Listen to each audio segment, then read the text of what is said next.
మార్పు చెందవా, నీవు మార్పు చెందవా, నీ మనసు మార్చుకోవా, నీ బ్రతుకు మార్చుకోవా. అనుకూల సమయం ఇది ఏనని ఎరిగి మారు మనసును పొందుమా, మారు మనసును పొందుమా.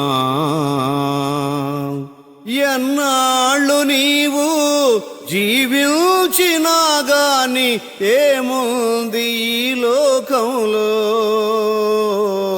ఆ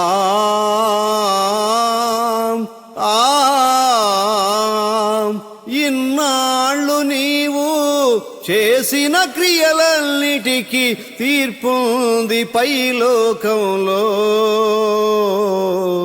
తీర్పు దినమందు మన ప్రభువును రక్షకుడైన యేసుక్రీస్తు వారి యొక్క అతి శ్రేష్టమైన నామములో ఎంతో ఆసక్తితో ఈ మా కార్యక్రమాలు వీక్షించేటువంటి మీలో ప్రతి వారికి కూడా మా హృదయపూర్వకమైనటువంటి వందనాలు మీకు తెలియజేస్తూ ఉన్నాం.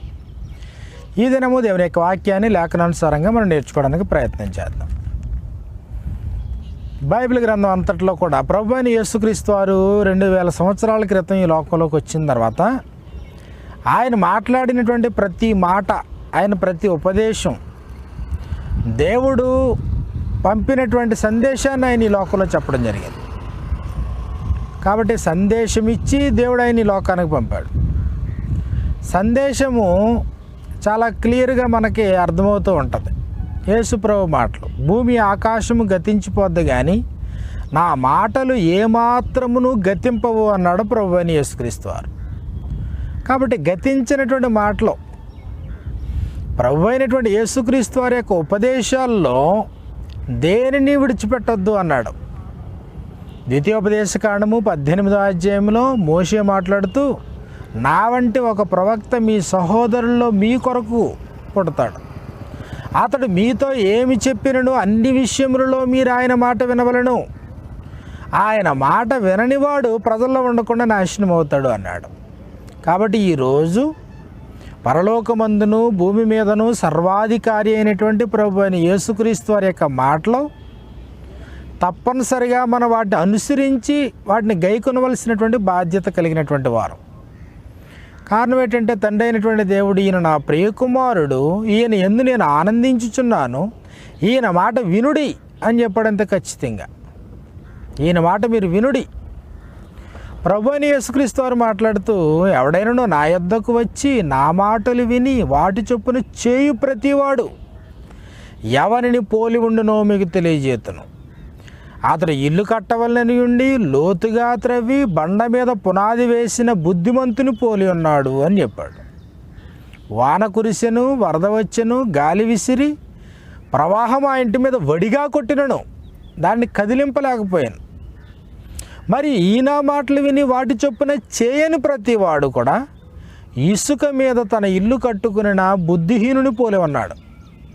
వాన కురిసింది, వరద వచ్చింది, గాలి విసిరి ఆ ఇంటి మీద కొట్టింది, కానీ ఆ ఇల్లు కూలిపోయింది. కారణం ఏంటంటే, ఇసుక మీద పునాది వేసిన బుద్ధిహీనుని పోలి ఉన్నది. మర్చిపోవద్దు, ఈరోజు దేవునికి అనుకూలంగా జీవితాలను కొనసాగించడానికి ఇష్టపడేటువంటి ప్రతివారు దేవుని యొక్క చిత్తాన్ని ప్రభు అయిన యేసుక్రీస్తు వారు ఈ లోకంలో బయలుపరిచినప్పుడు బయలుపరచబడినటువంటి సంగతుల ప్రకారంగా జీవితాన్ని కట్టుకోవాలి, జీవితాన్ని దిద్దుకోవాలి. ప్రభు అయినటువంటి యేసుక్రీస్తు వారు అనేక సందర్భాల్లో అనేకమైనటువంటి సంగతులను గురించి ఆయన మాట్లాడడం జరిగింది. ప్రాముఖ్యంగా ఆయన దగ్గరికి వచ్చి నిత్య జీవానికే వారసులు అవ్వడానికే, నిత్య జీవాన్ని స్వతంత్రించుకోవడానికే, పరలోకంలో ప్రవేశించటం కొరకు ఆయన్ని అడిగినటువంటి ప్రశ్నలకు కూడా ఆయన సమాధానం చెప్పారు. మనుషులు అంగీకరించినా అంగీకరించకపోయినా, మనుషులు వ్యసనపడుతూ వెళ్ళిపోయినా, లేకపోతే ప్రభు అయిన యేసుక్రీస్తు వారి యొక్క మాటలందు లక్ష్యమించిన, ఎలాంటి మొహమాటం లేకుండా మోమాటము లేనివాడై ప్రభు అయిన యేసు ప్రకటించినట్లుగా మనకి బైబిల్ మనకి తెలియజేస్తూ ఉంది. మత్తయి సువార్త 19వ అధ్యాయము 16వ వచనం నుండి మనకి ఈ ప్రకారంగా వ్రాయబడింది. మత్తయి సువార్త 19వ అధ్యాయము 16వ వచనం నుండి, ఇదిగో ఒకడు బోధకుడా అని ఆయన దగ్గరికి వచ్చాడు. ఒకడు ఆయన యొద్దకు వచ్చి, బోధకుడా, నిత్యజీవం పొందుటకు నేను ఏ మంచి కార్యం చేయాలని అడిగాడు. ప్రభు అయిన యేసుక్రీస్తు వారు చెప్పారు, ధర్మశాస్త్రంలో వ్రాయబడినటువంటివి, నీ తల్లిని తండ్రిని సన్మానించుము, వ్యభిచరించవద్దు, దొంగిలవద్దు, అబద్ధ సాక్ష్యం పలుకవద్దు, నీ పొరుగువారిని ఏది ఆశించవద్దు, ఇవన్నీ నేను బాల్యము నుండి అనుసరిస్తూ ఉన్నాను అన్నాడు. అదే ప్రకారంగా యేసుప్రభు ఏమన్నాడంటే, ఇంకా నాకు ఏది కొదువా అని అడిగినటువంటి ఆ వ్యక్తిని, అందుకు యేసు, నీవు పరిపూర్ణ ఒకటకు కోరిన ఎడలా పోయి నీ ఆస్తి అమ్మి బీదలకిమ్ము, అప్పుడు పరలోకమందు నీకు ధనము కలుగును, నీ వచ్చి నన్ను వెంబడించుము అన్నాడు. అయితే యవ్వనుడు మిగిలి ఆస్తి గలవాడు గనుక ఆ మాటలు విని వ్యసనపడుచు వెళ్ళిపోయాను. ఆ తర్వాత యేసు ప్రభు చాలా ఖండితంగా, వినడానికి కాస్త కఠినంగానే అనిపిస్తుంది, కానీ ఓ సంగతి నేను చెప్పడం జరిగింది. యేసు తన శిష్యులను చూచి, ధనవంతుడు పరలోక రాజ్యంలో ప్రవేశించుట దుర్లభమని మీతో నిశ్చయముగా చెప్పుచున్నాను అన్నాడు. ధనవంతుడు దేవుని రాజ్యంలో ప్రవేశించుట దుర్లభమని మీతో చెప్పుచున్నాను. ఇదియుగాక ధనవంతుడు పరలోక రాజ్యంలో ప్రవేశించుట కంటే సూది బెజ్జములో ఒంటె దూరుట సులభమని చెప్పుచున్నాను నేను. శిష్యులు ఈ మాట విని ఆశ్చర్యపడి, అలాగైతే ఎవడు రక్షణ పొందగలడని అడుగుగా యేసు వారిని చూచి, ఇది మనుషులకు అసాధ్యమే కానీ దేవునికి సమస్తమును సాధ్యమని చెప్పాను అన్నాడు. కాబట్టి మిక్కిలి వ్యసన పడుతూ యేసు దగ్గర నుండి తిరిగి లోకం వైపు వెళ్ళిపోయినటువంటి వ్యక్తిని ఆయన చూచి, ధనవంతుడు దేవుని రాజ్యంలో ప్రవేశించుట దుర్లభము. మరొక మాట, ధనవంతుడు దేవుని రాజ్యంలో ప్రవేశించుట కంటే సూది బెజ్జములో ఒంటె దూరుట సులభము అన్నాడు. మార్కు సువార్త 10వ అధ్యాయము 23వ వచనం నుండి మనకి ఈ ప్రకారంగా వ్రాయబడింది. మార్కు సువార్త 10వ అధ్యాయము 23వ వచనం నుండి మీరు చూసినప్పుడు, అప్పుడు యేసు చుట్టూ చూచి, ఆస్తి గలవారు దేవుని రాజ్యంలో ప్రవేశించుట ఎంతో దుర్లభమని తన శిష్యులతో చెప్పాను. ఇక్కడ కూడా 10వ అధ్యాయము 17వ వచనం నుండి, ఆయన బయలుదేరి మార్గమును పోచుండగా ఒకడు పరిగెత్తుకుని వచ్చి, ఇది సందర్భం, ఇది కాంటెస్ట్. ఈ కాంటెస్ట్లో ఒక వ్యక్తి పరిగెత్తుకుని వచ్చి ఆయన ఎదుట మోకాళ్ళుని, సద్బోధకుడా, నిత్య జీవమునకు వారసుడునొకటకు నేనేమి చేయుదునని ఆయనను అడిగాను. కాబట్టి ధనవంతులైనటువంటి వారు కూడా నిత్య జీవాన్ని గూర్చి ఆలోచన కలిగి ఉన్నారు. పరలోకాన్ని కోరుకున్నటువంటి వారు ధనవంతులు కూడా, నిత్య జీవమునకు వారసునొకటకు నేనేమి చేయాలి అని అడిగాడంట. యేసు నరహత్య చేయవద్దు, వ్యభిచరించవద్దు, దొంగిలవద్దు, అబద్ధ సాక్ష్యం పలుకవద్దు, అలాగే మోసపుచ్చవద్దు, నీ తల్లిదండ్రులను సన్మానించు అని ఆజ్ఞలు నీకు తెలియను కదని అతనితో చెప్పాను. అందుకు అతడు, బోధకుడా, బాల్యము నుండి వీటన్నిటిని అనుసరించుచునే ఉన్నాను. యేసు అతన్ని చూచి అతన్ని ప్రేమించి, నీకొకటి కొదువుగా ఉన్నది, నీకు ఇంకా ఒకటి కొదువుగా ఉంది. ఏంటా కొదువు? కాబట్టి నీ వెళ్ళి నీ కలిగినవన్నీ అమ్మి బీదలకిమ్ము, పరలోకమందు నీకు ధనము కలుగు, నీ వచ్చి నన్ను వెంబడించమని చెప్పిన అతను మిక్కిలి ఆస్తి గలవాడు గనుక ఆ మాటలకు ముఖము చిన్నబుచ్చుకొని దుఃఖపడుచు వెళ్ళిపోయాను. ఈ వ్యక్తి కూడా దుఃఖపడుచు వెళ్ళిపోయాడు. అప్పుడు ప్రభువైన యేసు ఈ ప్రకారంగా చెప్పడం జరిగింది 23వ వచనంలో. అప్పుడు యేసు చుట్టూ చూచి, ఆస్తి గలవారు దేవుని రాజ్యంలో ప్రవేశించుట ఎంతో దుర్లభమని తన శిష్యులతో చెప్పాను అన్నాడు. ఆస్తి గలవారు దేవుని రాజ్యంలో ప్రవేశించుట ఎంతో దుర్లభమని ఆయన తన శిష్యులతో చెప్పాడు. కాబట్టి ఆయన మాటలకు శిష్యులు విస్మయం పొందిరి. అందుకు యేసు తిరిగి వారితో ఎట్లనని, పిల్లలారా, తమ ఆస్తి యందు నమ్మిక ఉంచువారు దేవుని రాజ్యంలో ప్రవేశించుట ఎంతో దుర్లభము. ధనవంతుడు దేవుని రాజ్యంలో ప్రవేశించుట కంటే సూది బెజ్జములో ఒంటె దూరుట సులభము. అందుకు వారు అత్యధికముగా ఆశ్చర్యపడి, ముందేమో విస్మయపడ్డారు, అటు తర్వాత ఏమో అత్యధికముగా ఆశ్చర్యపడ్డారు. ధనవంతుడు దేవుని రాజ్యంలో ప్రవేశించడం దుర్లభము అన్నప్పుడు విస్మయం పొందారు. ధనవంతుడు దేవుని రాజ్యంలో ప్రవేశించుట కంటే సూది బెజ్జంలో ఒంట దూరుడు సులభమన్నప్పుడు అత్యధికముగా వారు ఆశ్చర్యపడ్డారు. కారణం ఏంటి? కాబట్టి పిల్లలారా, తమ ఆస్తి అందు నమ్మికించి వారు దేవుని రాజ్యంలో ప్రవేశించుట ఎంతో దుర్లభం. కాబట్టి ప్రభు అనేటువంటి యేసుక్రీస్తు వారి యొక్క బోధన మనం విన్నప్పుడు ధనవంతుడు దేవుని రాజ్యంలో ప్రవేశించుట దుర్లభము అని చెప్పడం జరిగింది. లోకాసు వార్త 19వ అధ్యాయంలో 18వ అధ్యాయంలో మనకి ఈ ప్రకారంగా వ్రాయబడింది. లోకాసు వార్త 18వ అధ్యాయము 18వ వచనం నుండి, ఒక అధికారి ఆయనను చూచి, సద్బోధకుడా, నిత్య జీవమునకు వారసునకు నేను ఏమి చేయవలన అని అడిగాడు. సందర్భం మళ్ళీ అదే సందర్భం. మత్తయి ఒక కోణంలో, మార్కు మరొక కోణంలో, అలాగే లోక మరొక కోణంలో దీన్ని వివరిస్తున్నారు. నిత్య జీవమునకు వారసుని ఒకటికి నేను ఏం చేయాలి, పరలోకంలో ప్రవేశించాలంటే ఏం చేయాలి? ఈ ప్రశ్న కొద్దో గొప్ప భక్తిగా జీవితాన్ని కొనసాగించేటువంటి ప్రతి వారికి ఈ ప్రశ్న ఉంది. ధనవంతులుగా జీవితాలను కొనసాగించేటువంటి ప్రతి వారికి కూడా ఈ ప్రశ్న ఉంది. ఈ ప్రశ్న అమూల్యమైంది, ప్రాముఖ్యమైంది, విలువైనటువంటి ప్రశ్న.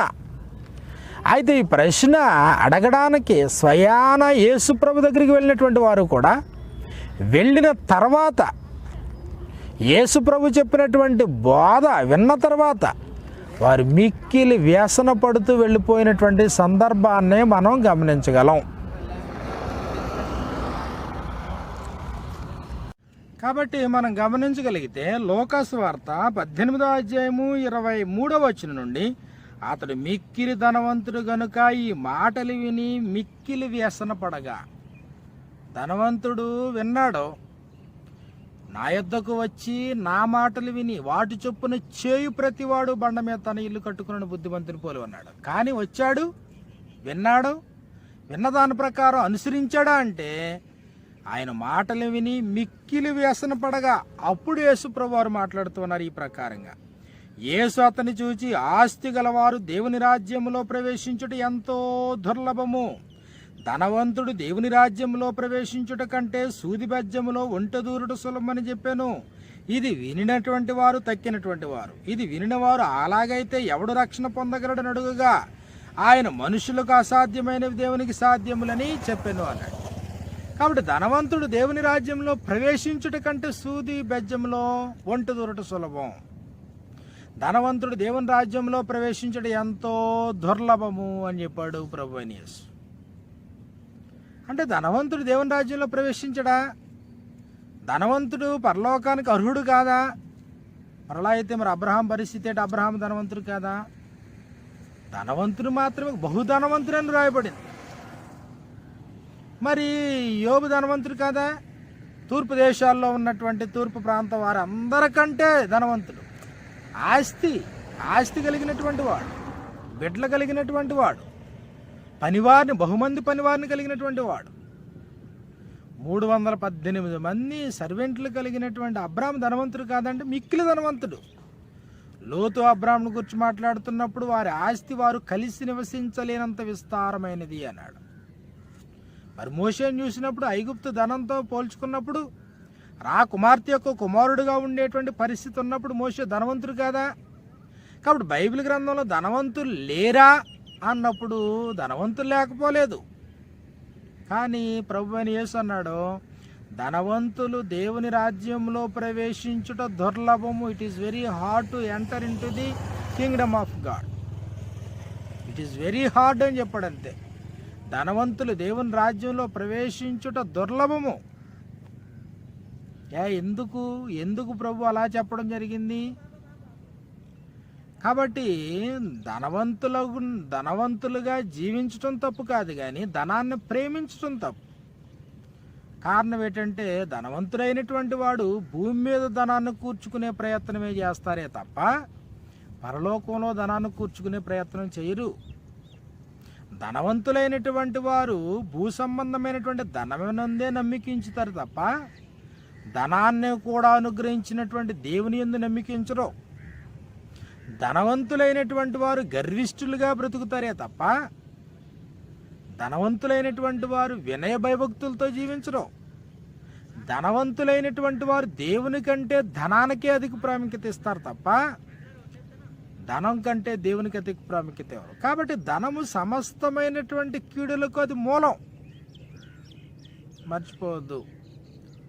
ప్రభువైన యేసుక్రీస్తు దగ్గరికి స్వయాన వచ్చినటువంటి వారు పని పాట లేని వారు కాదు, మిక్కిలి ధనవంతులు, దేవుణ్ణి ప్రేమించినటువంటి వారు,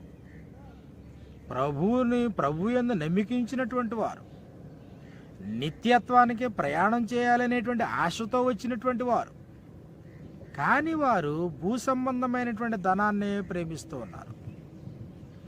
భూ సంబంధమైనటువంటి ధనాన్ని ప్రేమిస్తూ ఉన్నా ఆజ్ఞలు గౌరవిస్తున్నారు. తల్లిని తండ్రిని సన్మానించు, ఇబ్బంది ఏమీ లేదు. వ్యభిచరించవద్దు, ఇబ్బంది ఏమీ లేదు, దానికి ఇబ్బంది ఏమీ లేదు. ఎవరిది దొంగిలవద్దు, దానికి ఇబ్బంది ఏమీ లేదు. కాబట్టి అబద్ధ సాక్ష్యం పలకొద్దు. అదే అన్ని బాల్యము నుండి అనుసరిస్తూనే ఉన్నాను. ఇవన్నీ నువ్వు అనుసరించినా కానీ కొరత, నిత్య జీవానికి కొదువుగా మరొకటి ఉంది. ఏంటది? భూమి మీద ధనాన్ని కూర్చుకోవడం కాదు, పరలోకంలో ధనాన్ని కూర్చుకో. అబ్రహాము తనకున్నటువంటి యావదాస్తి కలిగినటువంటి వాడైనా సొదొమ రాజు ఈ కొల్ల సొమ్మంతా నువ్వే తీసుకో అన్నప్పుడు, నూలు పోగైనా చెప్పులు వారైనా నాకు అవసరం లేదు అన్నాడు. ఎందుకు అంటే రేపు అబ్రాహామును నేనే ధనవంతుని చేశాను నువ్వు అంటావేమో.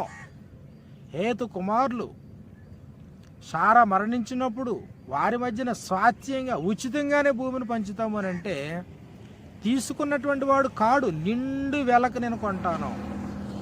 కాబట్టి బైబిల్ గ్రంథంలో అబ్రాహాము కానీ, లేకపోతే మోషే కానీ, లేకపోతే దావీదు దేవుని కొరకు విస్తారమైనటువంటి వెండి బంగారాలను ఇచ్చినటువంటి వాడు మందిరం కొరకు.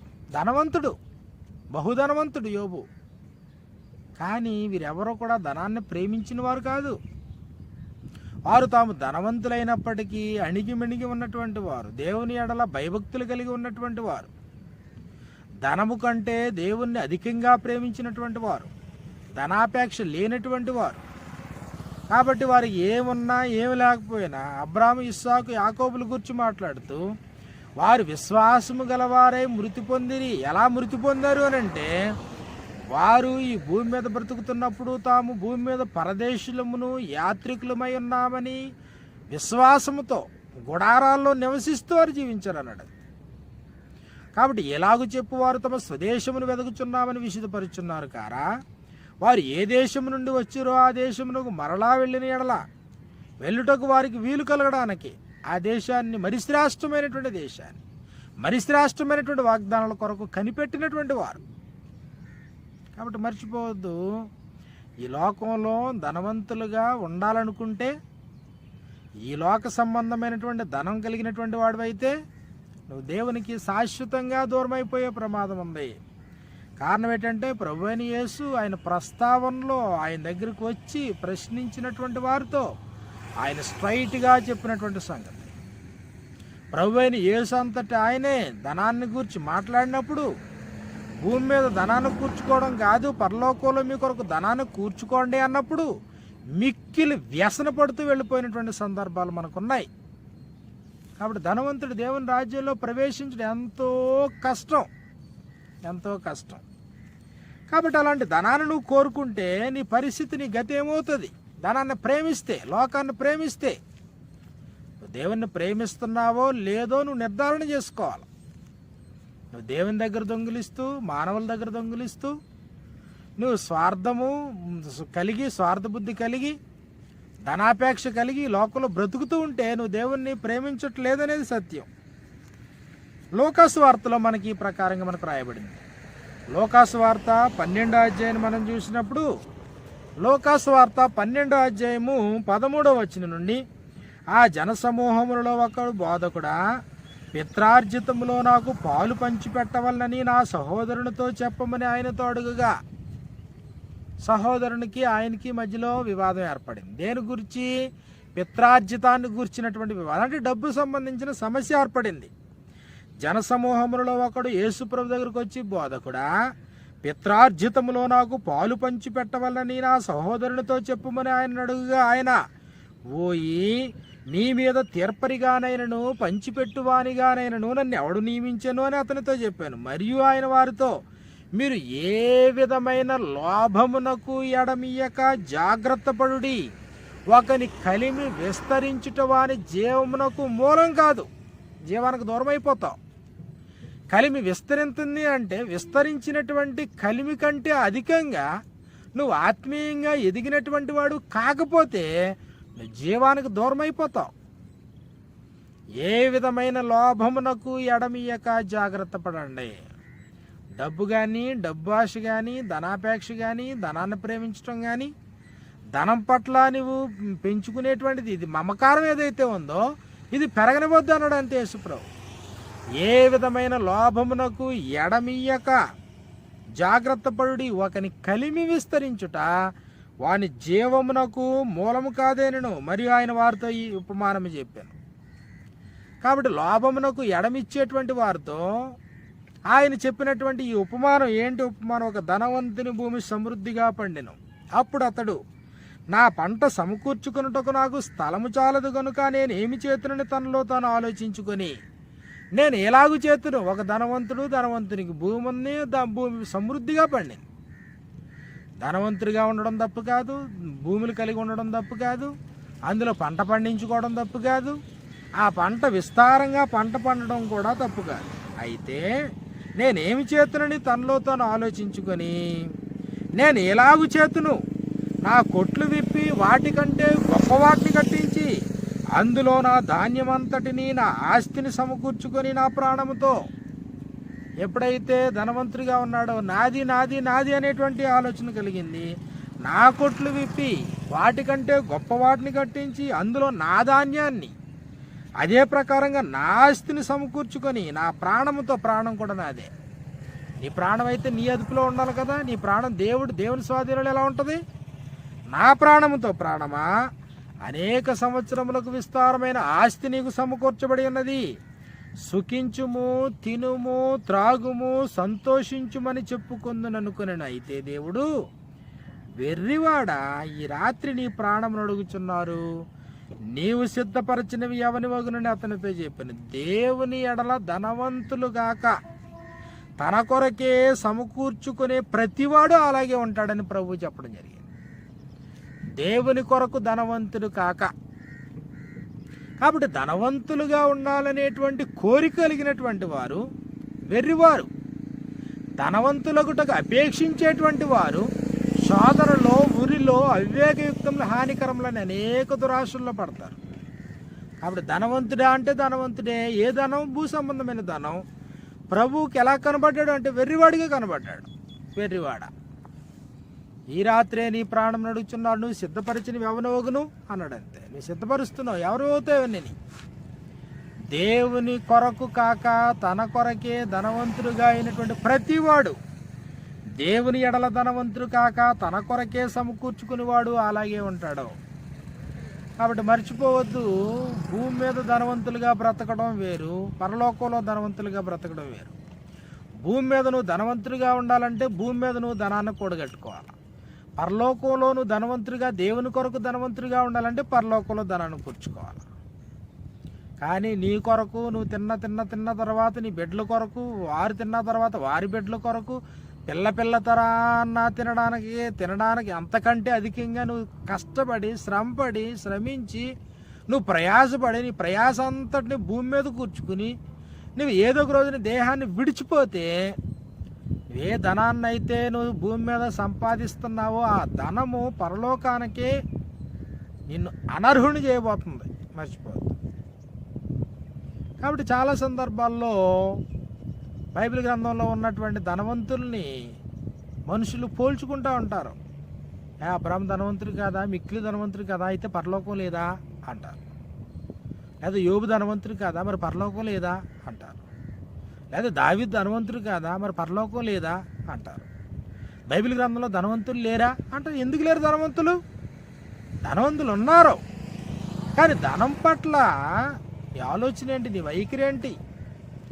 నీకున్నటువంటి ధనము నువ్వు కష్టార్జితంతో సంపాదించుకున్నటువంటిది పరలోకంలో కూర్చుకోవడానిక, భూమి మీద కూర్చుకోవడానిక? ఒకే ఒక్క మాట నిదానించి ఆలోచించు. నీకున్నటువంటి దాన్ని పరలోకంలో కూర్చుకోవడమే నీ ఉద్దేశం అయితే ఇబ్బంది లేదు. కానీ నీకు ఉన్నటువంటి సమస్తాన్ని భూమి మీదే కూర్చుకొని భూ సంబంధమైనటువంటి ధనాన్ని కలిగి భూమి మీదే దాన్ని పెంచి దాన్ని పెద్దది చేసుకుని దాన్ని ఇంకా ఇంకా ఇంకా ఇంకా పోగేయాలనుకుంటే ధనవంతుడు దేవుని రాజ్యంలో ప్రవేశించడం ఎంతో దుర్లభం. ఎంత దుర్లభం! సూది బెజ్జంలో ఒంటైనా దొరుకుతుంది. ఒంటె ఎడారి వాడ పెద్ద జంతువు. సూది బెజ్జం అన్నాడు, ఐ ఆఫ్ ది నిడిల్. సూది బెజ్జములో ఒంటైనా దూరుతుంది కానీ ధనవంతుడు దేవుని రాజ్యంలో ప్రవేశించడం అని చెప్పాడు, మర్చిపోదు. కాబట్టి నువ్వు ధనవంతుడివా, దేవుని మీద ఆధారపడు, ధనం మీద ఆధారపడవద్దు. నువ్వు ధనవంతుడివా, పరలోకంలో ధనాన్ని కూర్చుకో, భూమి మీద ధనాన్ని కూర్చుకోవద్దు. నువ్వు ధనవంతుడివా, రాబోయే కాలానికి మంచి పునాది వేసుకో, భూమి మీద మాత్రమే స్థిరత్వాన్ని కోరుకోవద్దు. దేవుని యొక్క వాక్యాన్ని బట్టి, ప్రభు మాటలను బట్టి జాగ్రత్తగా జీవితాన్ని దిద్దుకోవాలని కోరుకుంటూ ఇంతటితో ఈ వాక్య సందేశాన్ని ముగిస్తూ ఉన్నాను. మీలో ప్రతి వారికి మా హృదయపూర్వకమైనటువంటి వందనాలు. ప్రార్థన చేసుకుందాం. పరిశుద్ధుడైన దయగల మా తండ్రి, ప్రేమగల మా నాయన, మీరు మాకు అనుగ్రహించినటువంటి అవకాశం కొరకే నీ కృతజ్ఞతలు. మాలో ప్రతి వారము ఈ భూమి మీద బ్రతుకుతూ ఉన్నటువంటి ఈ కాలంలో నాయన నీ మీద సంపూర్ణంగా ఆధారపడాలని, నీ కృప చొప్పున, నీ దృష్టి యొక్క ఇష్టం చొప్పున ప్రవర్తించాలని తండ్రి, భూ సంబంధమైనటువంటి ధనాన్ని ప్రేమించి ధనం పట్ల కోరిక కలిగి ఉండి ధనాపేక్ష కలిగినటువంటి వారమై మమ్ముని మేము పరలోకానికి అనర్హులు చేసుకోకుండా తండ్రి నీ యొక్క వాక్యం చేత మేము జ్ఞానం నొంది పరలోకంలో ధనాన్ని కూర్చుకుని ముందు కొనసాగే యోగ్యతను మీరు మాకు దయచేయగలరండి తండ్రి. మారు మనసు పొంది నాయన మరి నీ కృపకు అనుకూలంగా జీవించే అవకాశం ప్రతి వారికి దయచేయమని ఈ ప్రార్థన నీ ప్రియకుమారుడైన క్రీస్తు నామములు మిక్కిలి వినయం తడి వేడుకొనుచున్నాం మా పరమ తండ్రి, ఆమెన్. అందరికీ ఆయన ఎదుట నీకు నిలచే ధైర్యం నీకుందా? తీర్పు దినమందున ఆయన ఎదుట నీకు నిలచే ధైర్యం నీకుందా? నిలచే ధైర్యం నీకుందా? నిలచే ధైర్యం నీకుందా? మార్పు చెందవా, నీవు మార్పు చెందవా? నీ మనసు మార్చుకోవా, నీ బ్రతుకు మార్చుకోవా? దిగంబరిగానే వచ్చావు నీవు, దిగంబరిగానే వెళతావు.